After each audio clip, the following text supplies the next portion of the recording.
रात को 2 बजे के करीब कॉल आई है और आगे से अब्यूजिंग लैंग्वेज में आदमी शुरू हो गया बोलना और थ्रेट्स देने लग गया। तो उसके बाद जैसी उसने भाषा इस्तेमाल करी उसकी भाषा में मैंने उसका जवाब दिया और पुलिस प्रशासन के बीच में जो है वो एप्लीकेशन दी है कि ये जो भी व्यक्ति है इसकी जांच की जाए।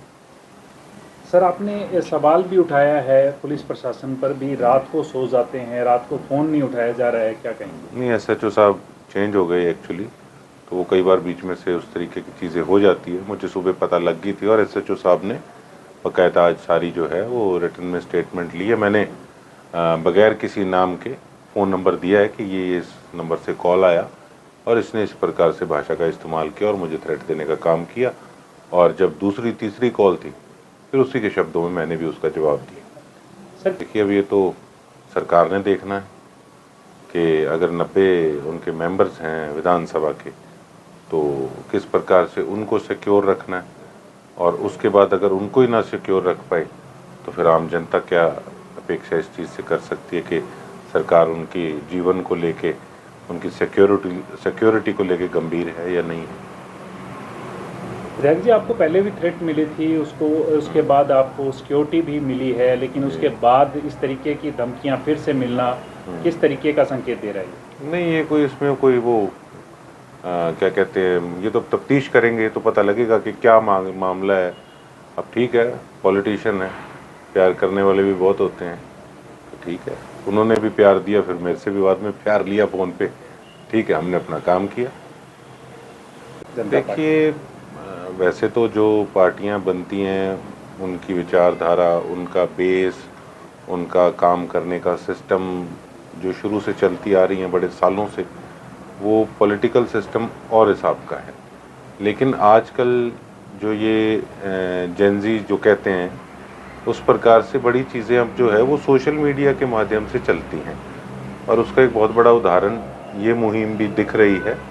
तो ये कहीं ना कहीं हमारे युवाओं की भावना को प्रतीत करने का काम इस सारे एपिसोड से हुआ कि हमारे ही देश के नौजवान साथी आज कितनी पीड़ा के अंदर हैं। बेशक वो अपनी जॉब को लेके हैं, बेशक वो अपनी और अपने परिवार की सिक्योरिटी को लेके हैं, या बेशक किसी और चीज़ को लेके, क्योंकि हमारे देश के अंदर इंसान की कोई वैल्यू नहीं है, कोई जान की उनकी वैल्यू नहीं है। तो कुल मिला के देखो, हर आदमी अंदर से आज परेशान है। और जब भी हम दूसरे विकसित देशों को देखते हैं तो आप तो देखते हैं कि यही जिनको जेनजी जो आप बता रहे हैं, तो ये ज़्यादा जब एक्टिव रहते हैं, ये देखते हैं, ये लोग कंपैरिजन करते हैं कि आज हम लोग कहाँ स्टैंड कर रहे हैं और देश कहाँ स्टैंड कर रहे हैं। तो एक उनका दुख, उनका दर्द, ये उबाला जो है, कि वो उबाला उठा है कि सही दिशा के अंदर हम नहीं जा रहे, सालों साल हो गए, हम आज वहीं के वहीं खड़े हैं। देखिए, तो स्पष्ट दिख ही रहा है। और देखो, जो यंग जनरेशन होती है वही फ्यूचर देश का तय करती है।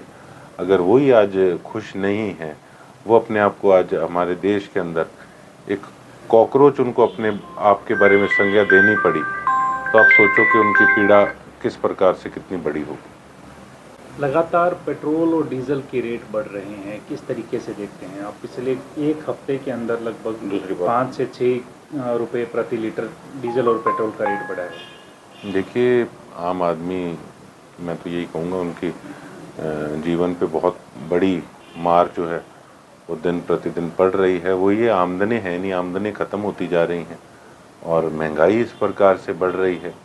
प्रॉपर्टी को लेकर देख लीजिए, किसी ने बहन बच्चियों का कोई शादी करनी हो तो सोना नहीं खरीद सकता, अब ऐसे हालात बन गए हैं। और अब आप ये देख लीजिए कि डीजल और पेट्रोल के भी कितने भाव बढ़ गए हैं, और वो भी चुनाव ख़त्म होते सार। तो हर चीज़ से लोगों को मार पड़ रही है, रिलीफ किसी प्रकार का ये सरकारें लोगों को नहीं दे पा रही हैं।